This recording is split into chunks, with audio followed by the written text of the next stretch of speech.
सारे काम धाम छोड़ करके गोपियां भागी, सब काम धाम छोड़, क्योंकि भगवान के सामने फिर दुनिया के काम कहां महत्व रखते। राम के सामने काम का क्या महत्व, काम को सीमित मत करिएगा,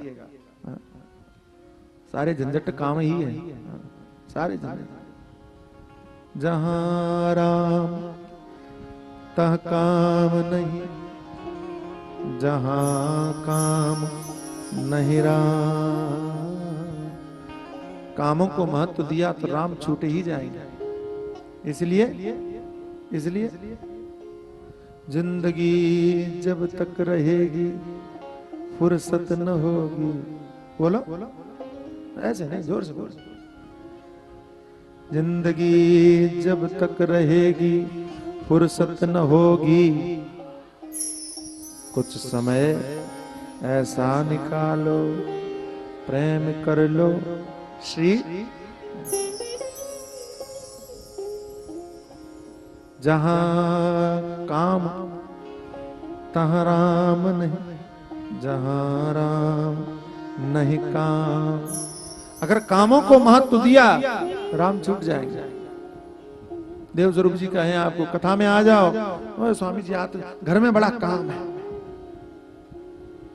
तो घर में काम है का मतलब क्या हुआ? अच्छा एक बात बताओ, घर के काम कभी खत्म होंगे क्या? कभी नहीं होंगे। अच्छा ये तो साल में 7 दिन की कथा साल में एक बार आती है, वो काम रोज ही आती है, हर साल नहीं, रोज रहते, रोज रहते। और हमें पता है, देखो भाई क्षमा करना देवियों भाई, हमें पता है। आप कहो कुछ भी, महाराज बड़े काम हैं, कैसे आए? घर में सोते हो इस टाइम, हमें मालूम है आप कोई काम नहीं। महाराज ने फोन किया, कथा हो रही है आ जाओ, महाराज थोड़ा काम है, आ तो जाते, फोन रख दिया और बढ़िया चद्दर ओढ़ के सो गए। कौन सा स्वामी जी देखने जा रहे हैं? कोई काम हम नहीं है, हमने झंझट पैदा खुद ही कर रखे हैं, ये मतलब नाटक नौटंकी पैदा कर रखे हैं। अच्छा एक बात बताओ, आप लोगों को घर पे काम नहीं है क्या? बोलो, अरे बोलो है, छोड़ के आए कि नहीं आए? तो दूसरे काहे नहीं आए? ज्यादा काम थे उनको, लेकिन नहीं, बस अंतर इतना है, जो नहीं आए उन्होंने काम को महत्व दिया और तुम आ गए, तुमने राम को महत्व दिया, बस अंतर ये। आप भगवान की नजर में आ गए। आज मैं आ रहा था, श्रद्धा हो गई हमको देख करके, बड़ा अच्छा लगा। इतनी धूप इतनी गर्मी, 3 माताओं को देखा, बूढ़ी बूढ़ी माता जल्दी जल्दी चल रही बेचारी, देख करके श्रद्धा हो गई उनके प्रति। भाई क्या बात, इतनी धूप में आदमी रुपया दे तो भी बाहर ना आए, और तुम फ्री में कथा सुनने आ रहे हो, तुमसे बड़ा भाग्यशाली कौन होगा भैया। हम तो कई बार हमको ऐसा लगता है कि तुम्हारे जैसे श्रद्धालु लोगों को देख के मैं धन्य हो जाता हूं, अपने आप को धन्यता का अनुभव होता है। आपकी जैसी श्रद्धा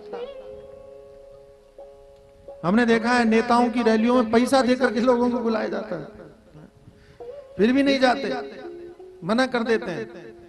लेकिन तुम कथा सुनने के लिए भी बिना किसी लालच के 3 घंटा यहाँ 4 घंटा बैठते हो, गजब। कितने ऐसे लोग हैं जो घर में जमीन में नहीं बैठते, क्या महाराज नहीं, घुटने बहुत दर्द करते हैं, लेकिन तुम यहाँ कुर्सी की भी अपेक्षा नहीं करते, कुर्सी को लात मार दो। नेताओं को बुलाओ, उनको कहो देखो हम तो कुर्सी को लात मार के जमीन में बैठे हैं, लेकिन भगवान की कथा सुन रहे हैं। ये श्रद्धा है। और देवियों भाइयों, मैं सच कहता हूं, ईमानदारी से कहता हूं, हृदय से कहता हूं, कोई माने न माने, लेकिन तुम्हारी श्रद्धा का फल तुम्हें मिलेगा जरूर, अवश्य। क्योंकि दुनिया को दिखे न दिखे, उस परम कृपाल परमात्मा को तो दिखता है ना, भगवान को तो दिखता है ना, ईश्वर को तो दिखता है, वो देख रहा है।